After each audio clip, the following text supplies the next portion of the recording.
Hello and welcome to the readings for the 22nd Sunday in Ordinary Time, August 28th, 2016.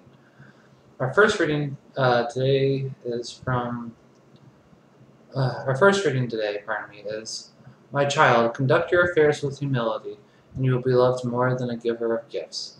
Humble yourself, the more the greater you are, and you will find favor with God. What is too sublime for you, seek not. Into things beyond your strength, search not. The mind of a sage appreciate proverbs, and an attentive ear is the joy of the wise. Water quenches a flaming fire, and alms atone for sins.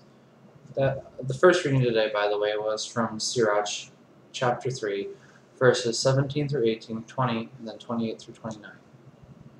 The second reading is, Brothers and sisters, you have not approached that which could be touched, in a blazing fire, in gloomy darkness, in a storm, and a trumpet blast, in a voice speaking words such that those who heard begged that no message be further addressed to them. No, you have approached Mount Zion, and the city of the living God, the heavenly Jerusalem, and countless angels in festal gathering, and the assembly of the firstborn enrolled in heaven, and God the judge of all, and the spirits of the just made perfect, in Jesus, the mediator of a new covenant, and the sprinkled blood that speaks more eloquently than that of Abel.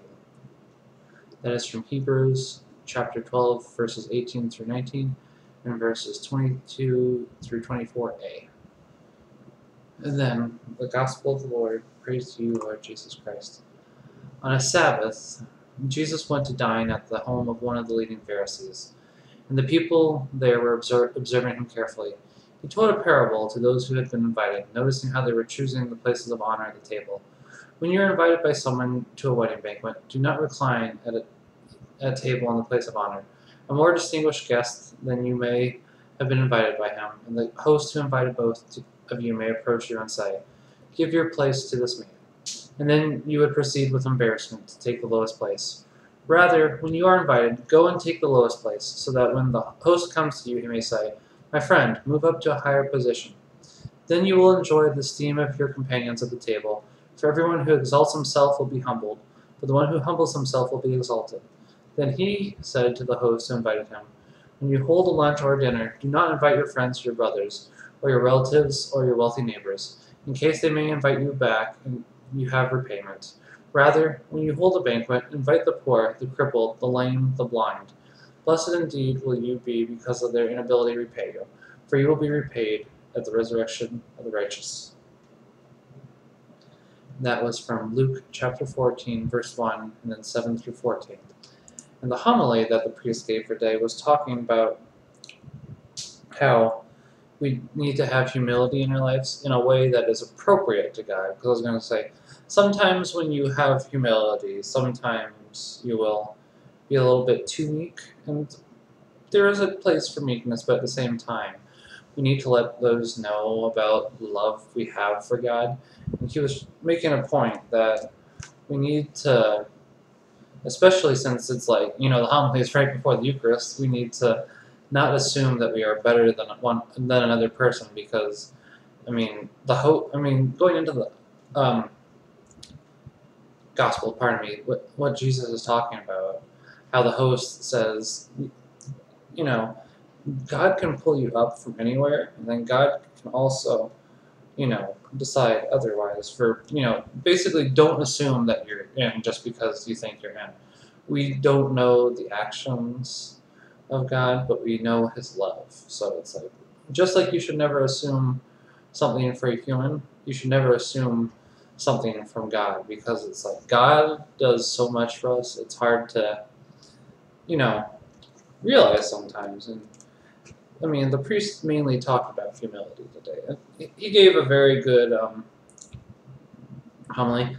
Unfortunately, my wife was not feeling very well, so I was a little bit concerned, so I did not happen to be able to pay 100% attention, which is quite unfortunate, because I really like I really like his homilies. He typically has a very good point. And the thing that he talked about the most, aside from humility, that caught my point was he gave 2 homework instructions as well that we should also do, which I think that this ties in well as well to not just being Catholics on Sundays or Christians just on Sundays for, Mass, but that we should do that in all aspects of our life, which I really appreciate and thought was a good idea.